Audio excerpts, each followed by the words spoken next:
Bismillahirrahmanirrahim. Alhamdulillahirabbil alamin. Wa bihi nasta'in ala umurid dunya waddin. Asyhadu an la ilaha illallah wahdahu la syarikalah wa asyhadu anna sayyidana Muhammadan abduhu wa rasuluh. Allahumma salli wa sallim wa barik ala sayyidina wa habibina Muhammad wa ala alihi wa ashabihi ajma'in.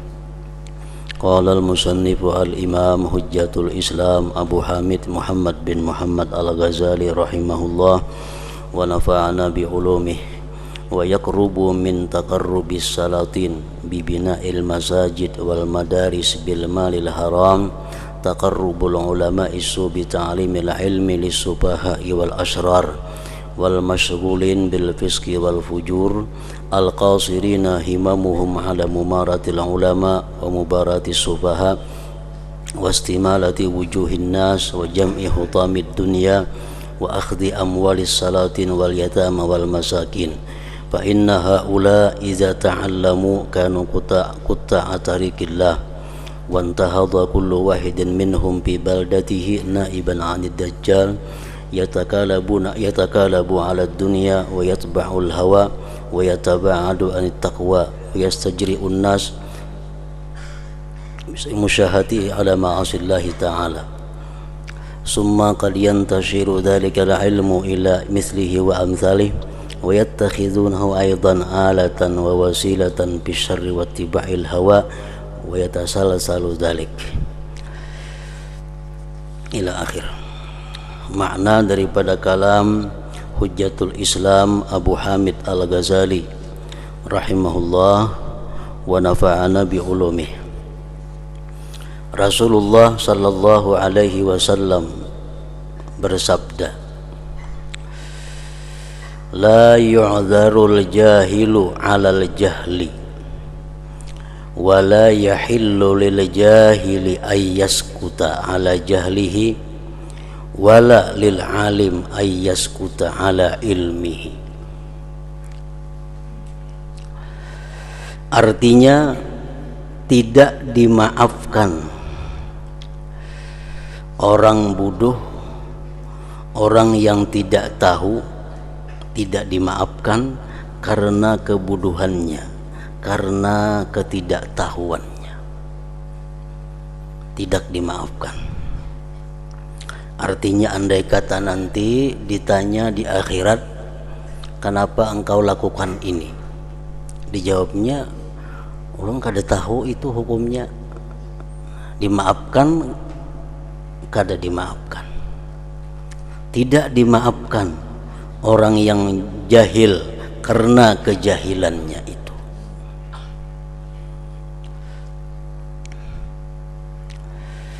Dan tidak halal bagi orang bodoh, bagi orang yang tidak tahu, diam atas kebodohannya. Artinya orang yang kada tahu, kada boleh kada belajar.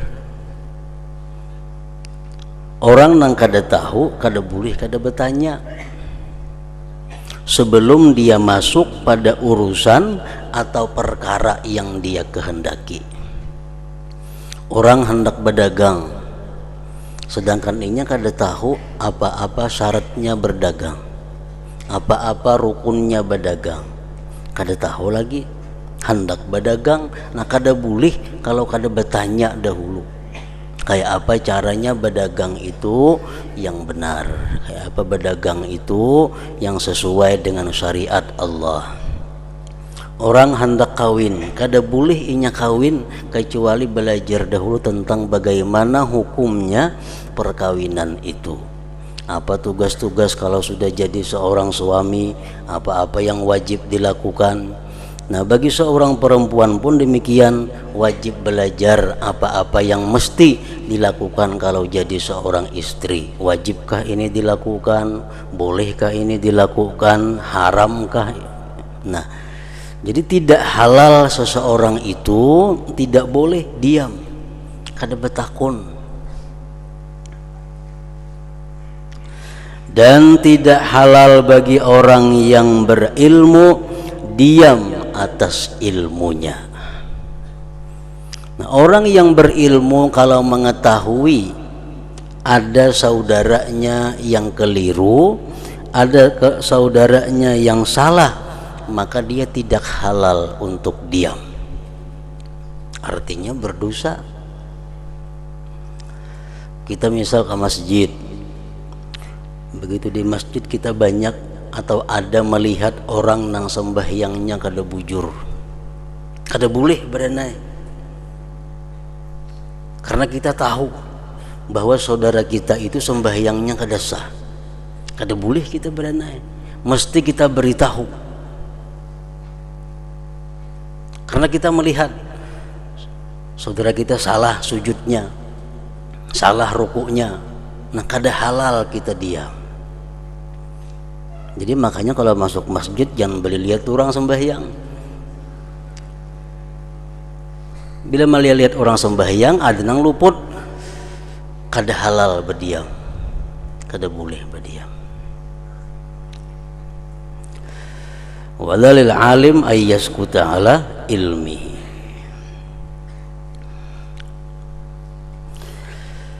Nah, jadi hubungannya dengan masalah kita niat di sini, bahwa andai kata kita meniatkan kebaikan atas perbuatan maksiat dengan alasan bahwa kita tidak tahu bahwa itu tidak boleh, itu tidak dimaafkan oleh Allah Subhanahu wa ta'ala, tidak dimaafkan.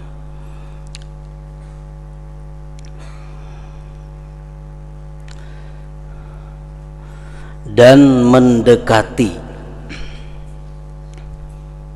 ada salah redaksinya, dan mendekati orang-orang yang mendekatkan diri kepada, nah itu dicurit, orang-orang yang mendekatkan diri kepada, dicurit itu diganti lawan takarrubnya atau pendekatannya. Orang-orang yang mendekatkan diri kepada para, ingat kepada, nanang bujur itu bacaannya, dan mendekati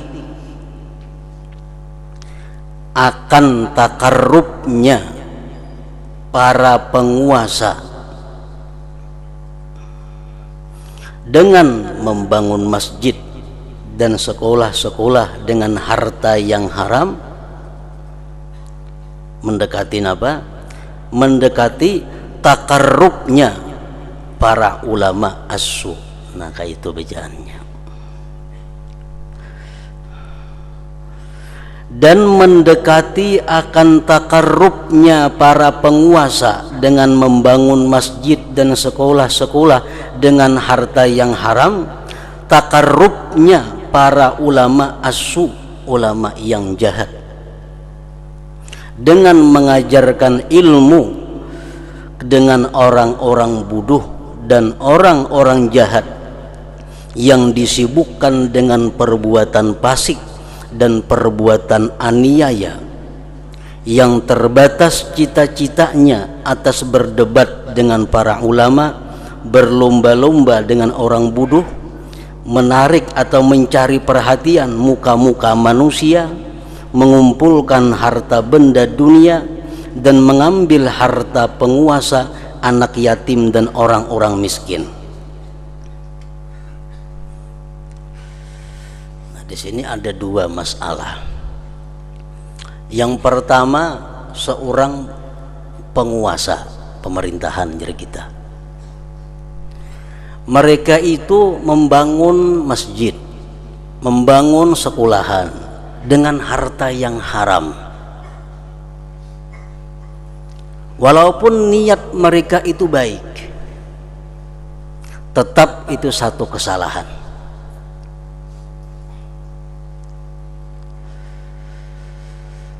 Pemerintah yang membangun masjid, membangun sekolah, membantu anak yatim, membantu masyarakat, tapi dengan harta yang haram, itu hukumnya adalah haram. Walaupun niat mereka itu baik, Karena niat yang baik tidak memberi bekas dalam perbuatan yang maksiat.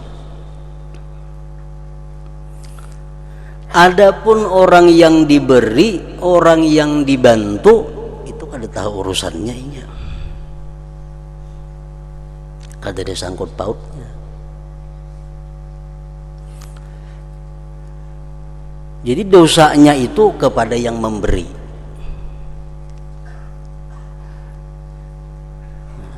Di dalam kitab Hidayatus Salikin disebutkan kalimatnya seperti ini.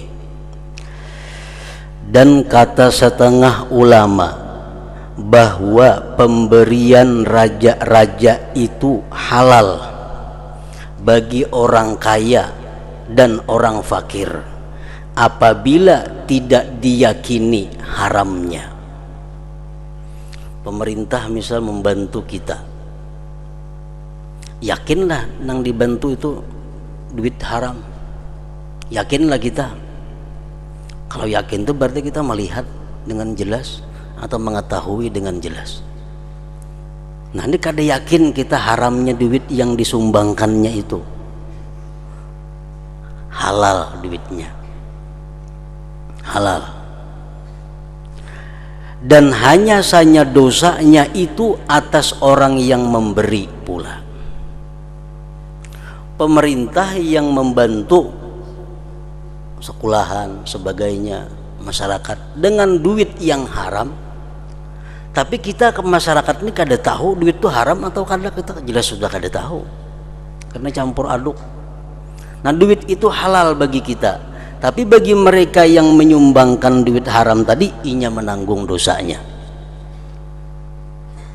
Nah, pendapat ini dimu'tamadkan oleh Syekhuna al-Alimul Allamah al-Amil bi ilmihi Maulana Syekh Muhammad bin Sulaiman al-Qurdi al-Madani al-Mufti bil Madinatil Munawwarah. Nah, orang yang disumbang kada jadi masalah selama mereka tidak yakin sumbangan itu dari yang haram. Nah, mereka yang menyumbang ini berdosa walaupun niatnya baik, walaupun tujuannya baik, tapi karena yang disumbangkan itu benda atau harta yang haram, jelas sudah haram. Nah, mendekati itu artinya paraksama lawan itu ulama-ulama yang mengajarkan ilmu kepada orang-orang yang bertujuan untuk berdebat kepada ulama, mengumpulkan harta dunia, atau mencari muka di sisi para raja. Nah, sama hukumnya pun haram juga, walaupun ulama itu punya niat yang baik. Sudah tahu nang belajar lawan seorang ni orangnya kada pajang memakai kada ka ilmu, pajang dijualnya pulang kena ilmu itu kalain. Nah, ini ulama nang melajari ini walaupun niat baik tetap dianggap satu dosa.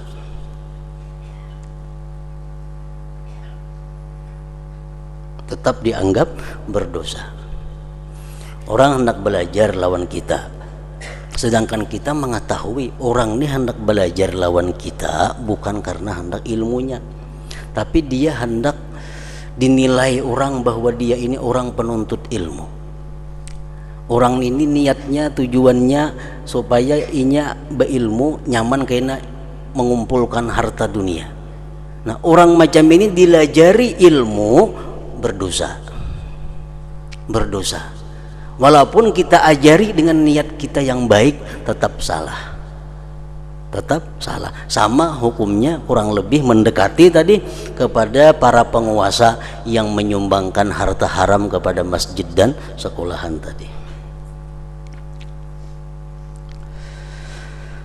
Maka apabila mereka belajar, maka sesungguhnya apabila mereka belajar, orang-orang yang niat buruk ini belajar ilmu agama, maka mereka adalah orang-orang yang memotong jalan Allah Ta'ala dan masing-masing dari mereka bangkit dalam negerinya sebagai pengganti Dajjal yang rakus kepada dunia, mengikuti hawa nafsu, menjauhkan diri dari takwa, dan berani kepada manusia disebabkan ia menyaksikan perbuatan maksiat kepada Allah Ta'ala.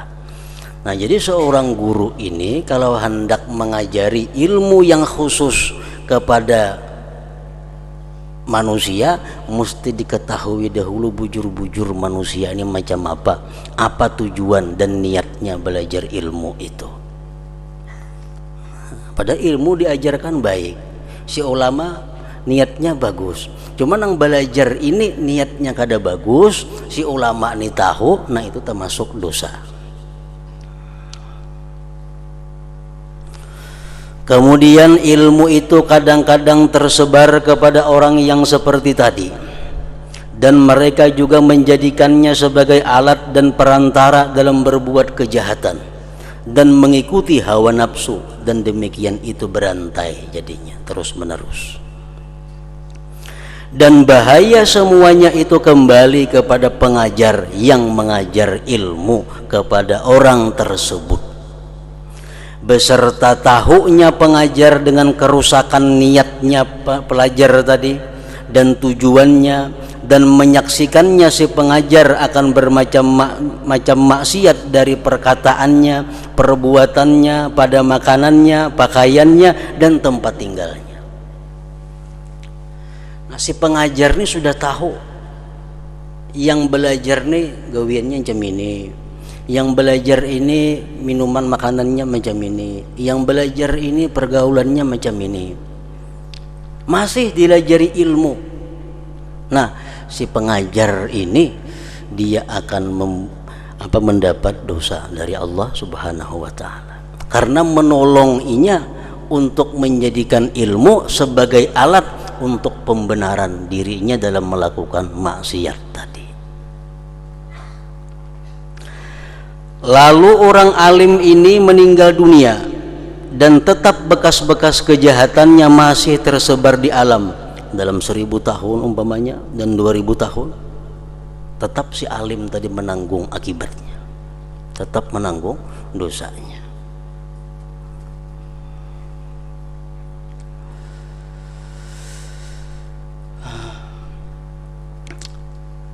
Bahagialah orang yang apabila mati, maka mati bersamanya dosa-dosanya.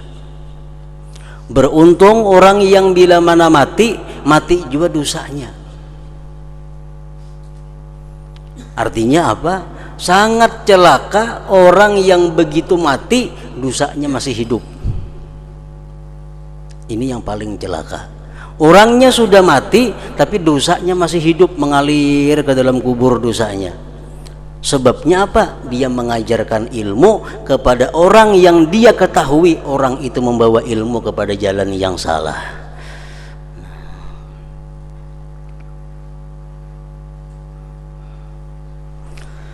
Kemudian yang mengherankan dari kebodohannya, di mana ia berkata, sesungguhnya amal perbuatan itu tergantung niat. Alasannya mengajar ilmu tadi, jadinya amal tergantung niat. Dan saya maksudkan dengan yang demikian mengembangkan ilmu agama. Kalau ia menggunakan ilmu itu dalam kerusakan, maka perbuatan maksiat itu darinya, bukan dariku. Nah, itu alasan yang salah. Sebab ini sudah tahu kelakuannya, yang menuntut ilmu ini sudah tahu kelakuannya jam ini, tetap aja dilajari. Dan tidaklah saya maksudkan dengannya selain agar dia meminta tolong dengan ilmu itu untuk berbuat kebaikan. Hanya saja cinta kepemimpinan diikuti oleh orang dan membangga-banggakan dengan ketinggian ilmu adalah membaguskan demikian dalam hatinya. Dan syaitan dengan perantara cinta kepemimpinan itu ia menipunya.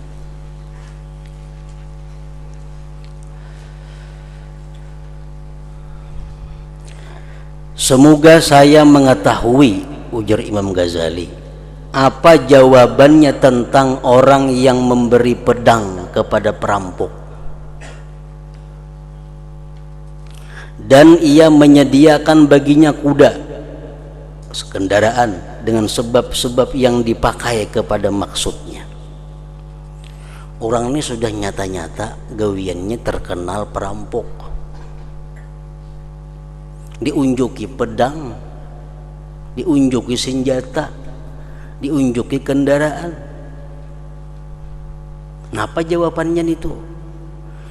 Dan ia mengatakan, yang memberi ini, hanya saja saya bermaksud memberi dan murah hati dan berakhlak dengan akhlak Allah yang bagus, dan saya bermaksud agar ia berperang dengan pedang ini dan kuda di jalan Allah. Maulah niat macam itu. Kita ini sudah tahu orang ini gawiannya perampok, diberi pedang dengan niat bahwa pedang ini agar digunakan di jalan Allah, itu ada mau. Karena zahir perbuatannya sudah menunjukkan orang ini perampok. Kadang-kala diberi pedang, bila kita beri pedang walaupun niat kita baik, tetap kita berdosa, tetap kita dapat dosanya. Dan sesungguhnya menyediakan kuda, tali pengikat, dan kekuatan bagi orang-orang yang berperang adalah termasuk ibadah yang paling utama. Maka jika ia menggunakannya kepada merampok, maka ia adalah orang yang berbuat maksiat. Nah, di sini artinya bahwa kita dituntut bukan hanya kita hati-hati dalam hal maksiat kepada Allah, tapi juga kita hati-hati dalam hal memberikan fasilitas, memberikan sarana untuk orang berbuat maksiat kepada Allah. Walaupun niat kita baik, tetap kita akan dapat dosanya. Dicontohkan dua macam tadi. Pertama, orang mengajar ilmu. Inya mengajar ilmu tujuannya karena Allah, bagus niatnya. Tapi inya tahu bahwa nang belajar ini orangnya kada karena Allah. Nang belajarnya hanya mencari alat ilmu itu digunakannya untuk kepentingan dunia.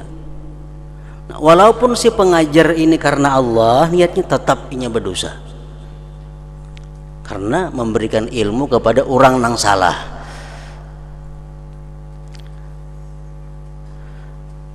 Orang yang diketahui sebagai penjahat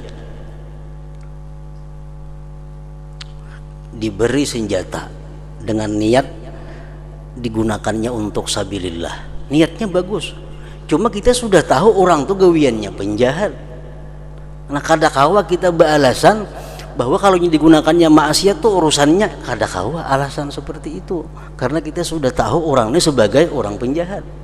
Nah, niat nang baik tadi kadang memberi bekas. Nah, di sini kita artinya dituntut untuk berhati-hati bukan hanya masalah ini, tapi masalah anak, masalah istri, masalah keluarga. Sama halnya, kita tahu umpamanya anak kita ini ketujuh agak,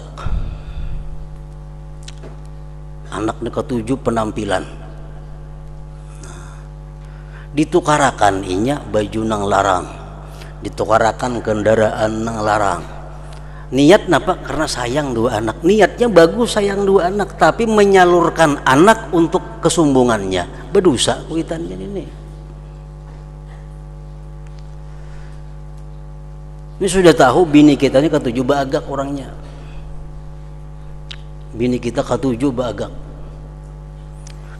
Niat kita bagus memberi bini karena sayang, bagus niatnya. Cuma sudah tahu bininya ketujuh bagak, ditukarakan pakaian yang baik-baik, nang lakinya dapat dosanya karena menyalurkan maksiat bininya itu. Nah, jadi hati-hati bebari ini tuh, walaupun on bini on anak.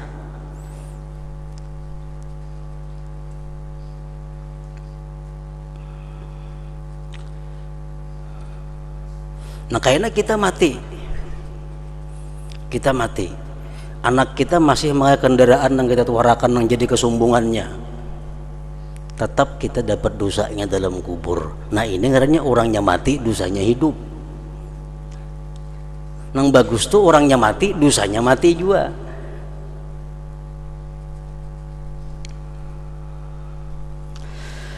Dan para ahli fikih telah sepakat bahwa demikian itu adalah haram. Haram. Macam apapun niatnya baik, tapi kalau sudah tahu bahwa apa yang kita berikan itu adalah dijadikannya alat untuk maksiat, kada bisa diterima. Padahal bahwa murah hati itu adalah akhlak yang disukai Allah Ta'ala. Padahal kita pemurah itu akhlak yang baik. Sayang kepada anak, akhlak yang baik. Sayang kepada istri, akhlak yang baik. Tetapi kalau mereka itu kita ketahui menggunakan pemberian kita di jalan yang tidak diridai Allah, lebih baik kita pemalar, lebih baik kita menahan pemberian itu. Sehingga Rasulullah sallallahu alaihi wasallam bersabda, inna lillahi ta'ala 300 khuluqin man taqarraba ilaihi biwahidin minha dakhala al-jannah wa ahabbuha ilaihi as-sakha. Artinya sesungguhnya Allah Ta'ala mempunyai 300 akhlak. Barang siapa mendekatkan diri kepadanya dengan salah satu daripadanya, niscaya ia masuk surga. Dan yang paling disukai olehnya adalah murah hati, pemurah. Pemurah itu paling baik sudah. Cuma kita memberi, kita lihati dahulu orangnya. Apakah pemberian kita ini membantuinya kepada maksiat atau kada?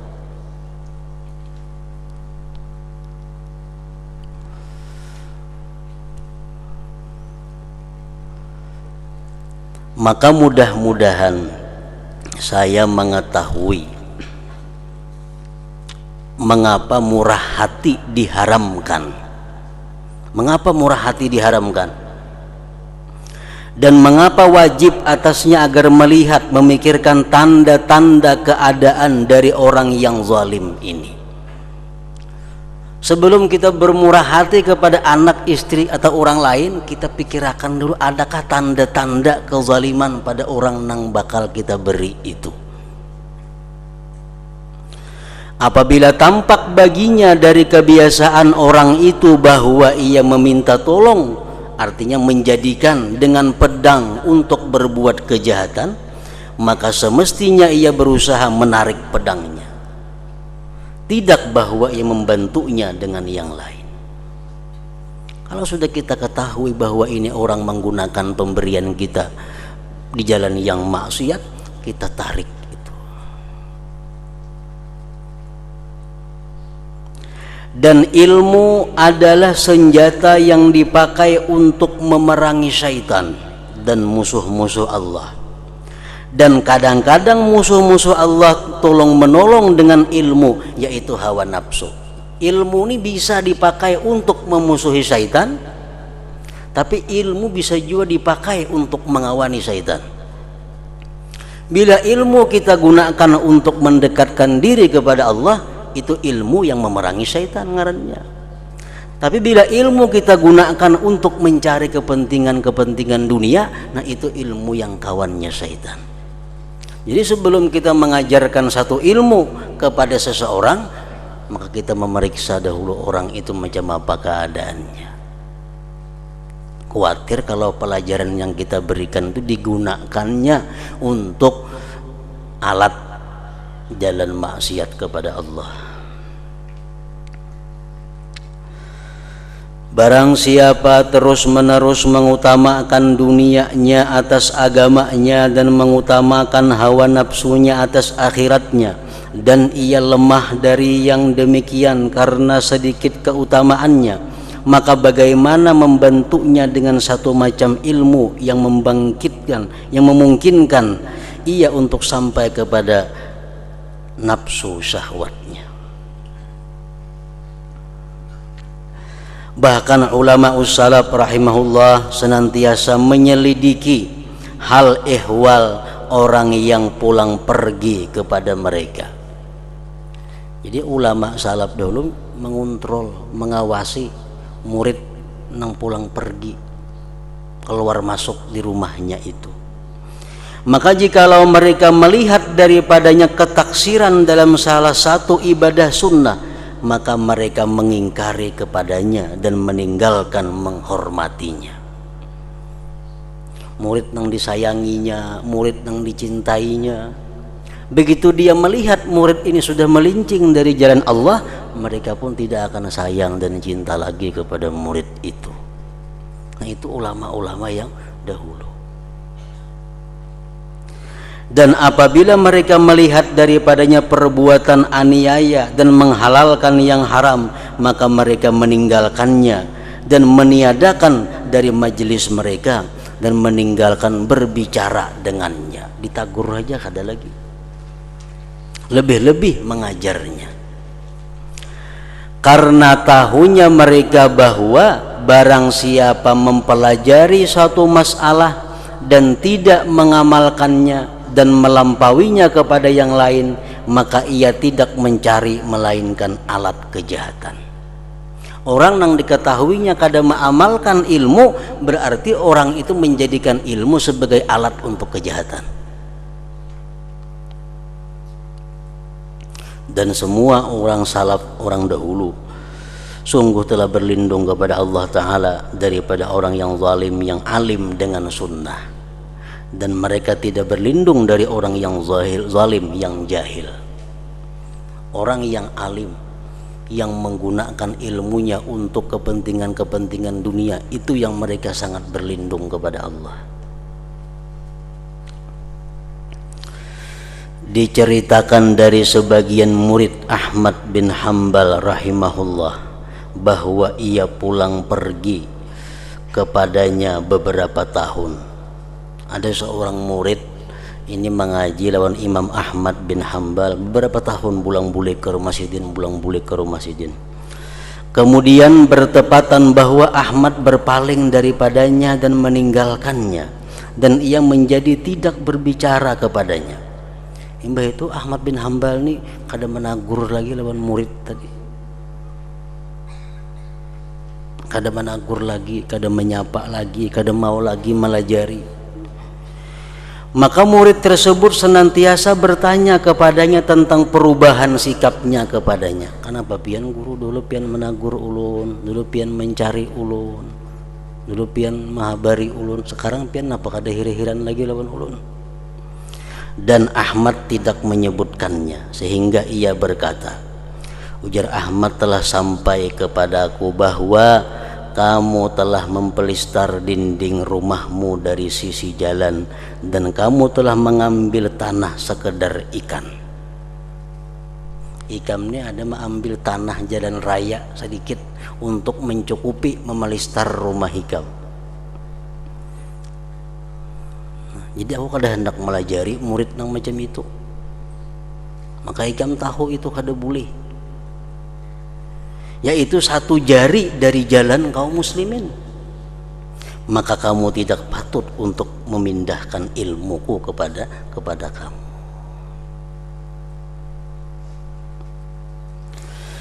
Begitulah pengintaian orang-orang salaf terhadap hal ehwal orang-orang yang menuntut ilmu. Ini dan contoh-contoh seperti ini adalah termasuk di antara sesuatu yang samar atas orang-orang yang dungu dan pengikut-pengikut syaitan. Walaupun mereka adalah orang-orang yang mempunyai baju jubah dan lengan-lengan baju yang luas, dan mempunyai lisan yang panjang, dan mempunyai kelebihan yang banyak. Nah, dimaksudkan dengan ini adalah ilmu-ilmu yang khusus. Bukan ilmu secara umum, bukan. Ilmu mengenai yang wajib, ilmu mengenai yang haram, nah itu siapa aja boleh dilajari. Tapi kalau ilmu-ilmu yang khusus, ilmu-ilmu yang bisa dijadikan jalan untuk akhirat, bisa untuk mencari dunia, nah itu yang mesti kita memberikan, bukan kepada sembarang orang. Itihi dahulu orangnya macam apa, cucuk belajar ini atau kada.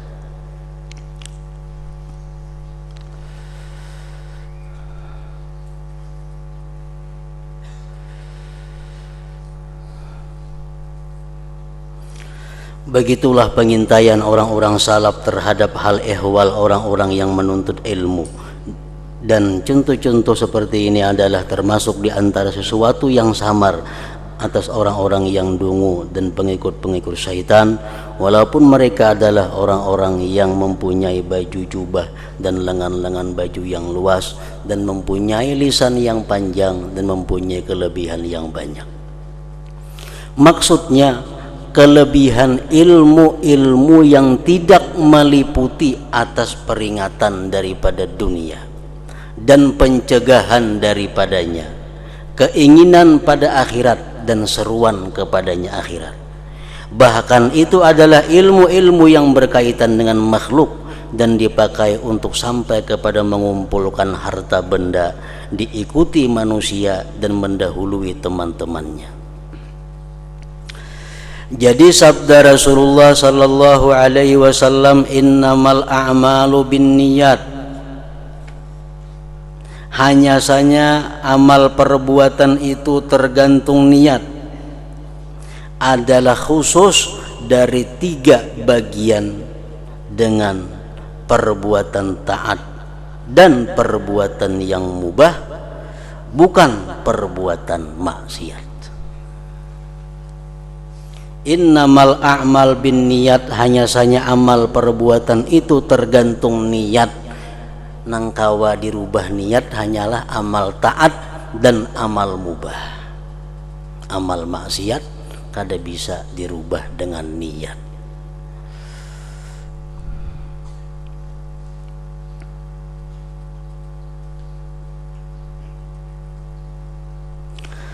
Karena perbuatan taat bisa berubah menjadi maksiat dengan niat. Perbuatan itu nyata-nyata taat, seperti sedekah itu taat, tapi karena niatnya untuk mencari simpati jadi maksiat. Memberi, menyumbang, perbuatan taat, tapi karena niatnya bukan karena Allah jadi maksiat. Nah, perbuatan taat bisa berubah menjadi maksiat dengan niat, dan perbuatan mubah bisa berubah menjadi maksiat dan taat dengan niat kasar. Perbuatan yang mubah itu bisa menjadi haram dengan niat yang jahat. Perbuatan yang mubah bisa menjadi pahala kalau niatnya baik. Kalau niatnya baik.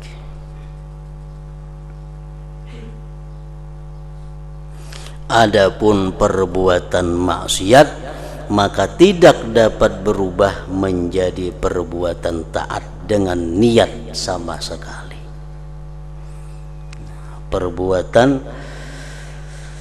maksiat maka tidak dapat berubah menjadi perbuatan taat dengan niat sama sekali. Memang niat mempunyai pemasukan kepadanya. Perbuatan maksiat ini bisa dimasuki niat, yaitu apabila ditambahkan kepadanya maksud-maksud yang jahat. Nah, kalau perbuatan maksiat ditambah lagi niat-niat jahat yang banyak, maka semakin berlipat ganda dosanya.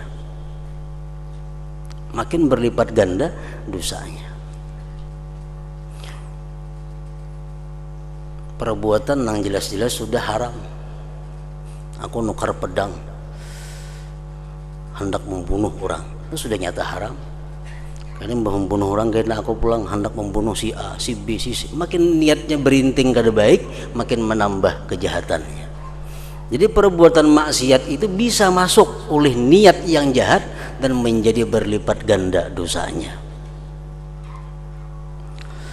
Memang niat mempunyai pemasukan kepadanya maksiat, yaitu apabila ditambahkan kepadanya maksud-maksud yang jahat, maka semakin berlipat ganda dosanya dan besar bahayanya. Seperti yang telah kami sebutkan yang demikian itu pada kitab Taubah.